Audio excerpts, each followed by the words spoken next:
Assalamualaikum. Gak tahu harus memulainya dari mana, karena nyatanya inner child lo bersorak-sorai ketika ngerasain lagi sebuah kenikmatan menonton takusatsu Jepang. Ya seperti Ryukendo, Kamen Rider, dan beberapa judul lainnya yang terkenal di masanya.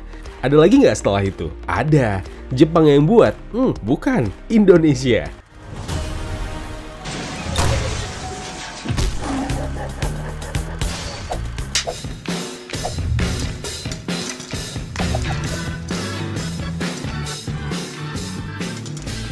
Takusatsu asli Indonesia yang diberi nama Bardion. Serial yang bisa kalian tonton di channel YouTube Bardion Official. Linknya aku sertakan di kolom deskripsi video ini. Dan kebetulan aku tuh dapat kesempatan buat menyaksikan versi Director's Cut-nya yang di beberapa waktu lalu sempat dirilis di bioskop. Ini jujur ya, sepertinya yang beginian harus sering-sering dilirik sih. Kalian gak salah dengar, Bardion ini adalah serial takusatsu asli buatan anak negeri. Proyek yang diproduksi oleh salah satu brand besar bernama Bardi. CCTV di rumahku kebetulan pakai Bardi, jadi brand besar yang gak asing lah, yang siapa sangka punya niat bikin serial seperti ini. Yang jelas punya pasar penikmatnya, fans yang terbilang masih sangat besar komunitasnya. Serialnya sempat tayang di TV swasta dan kemudian muncul di channel YouTube mereka dan kemudian versi Director's Cut-nya dirilis. So, apa yang beda dari serial dengan versi filmnya ini? Secara garis besar, kalau nggak diperhatikan dengan jeli, ya emang tidak ada perbedaan. Eksekusi, rasa, kualitas, dan isi cerita semua sama.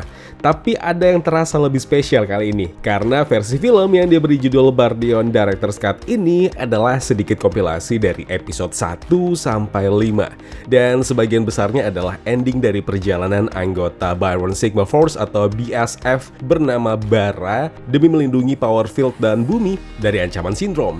Tapi dikemas dengan format layar lebar dengan kualitas gambar yang higher frame rate, spatial surround 5.1 sound, dan special extra ending yang gak akan bisa ditemui di versi serialnya itu sendiri. Ini baru tahap awal ya, kompetitor lokal sekelas Bardion ini belum banyak. Kalau kalian bertanya soal kekurangan, ini sebenarnya subjektif ya, karena penilaian ini akan berbeda-beda kalian temukan di tiap orang.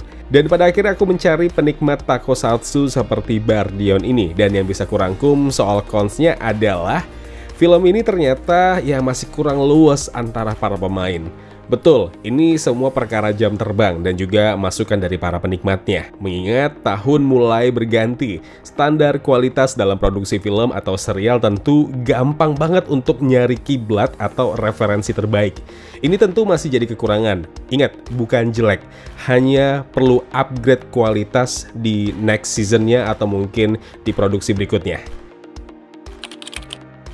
Tapi yang perlu diapresiasi adalah, dan yang bisa terlihat perbandingannya, produksi lokal bisa dan bahkan sanggup loh melebihi kualitas produksi takusatsu Jepang.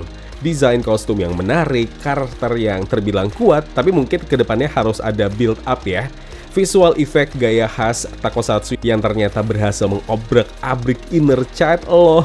Iya, ini mungkin lebih berasa sama orang-orang yang lahir di generasi X dan milenial.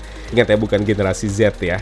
Tapi itu nggak menutup kemungkinan karena setelah ku survei, komunitas takusatsu di Indonesia itu banyak banget. Dan hampir rata-rata mereka bilang, ini film bagus. Dan aku harus apresiasi hal itu.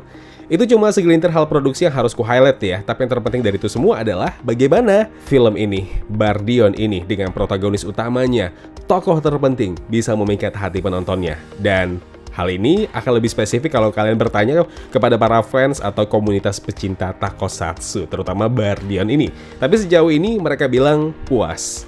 Bardion jelas akan membajakan inner child kalian dan bagi para komunitas penikmat takusatsu di seluruh penjuru dunia.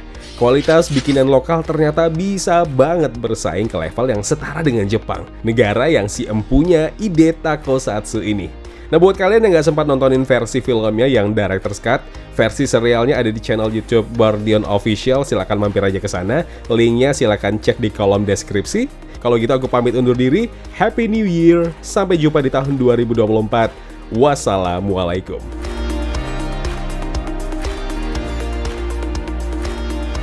Ya kawan-kawan, terima kasih telah menonton video review dan spotlight ini. Jangan lupa klik tombol like-nya kalau kalian suka, klik tombol dislike kalau tidak suka. Klik juga tombol subscribe dan bell notifikasinya, biar gak ketinggalan review film terupdate lainnya. Kalau gitu aku Zain pamit undur diri. Terima kasih, jaga kesehatan, tetap positif, dan jangan lupa bahagia.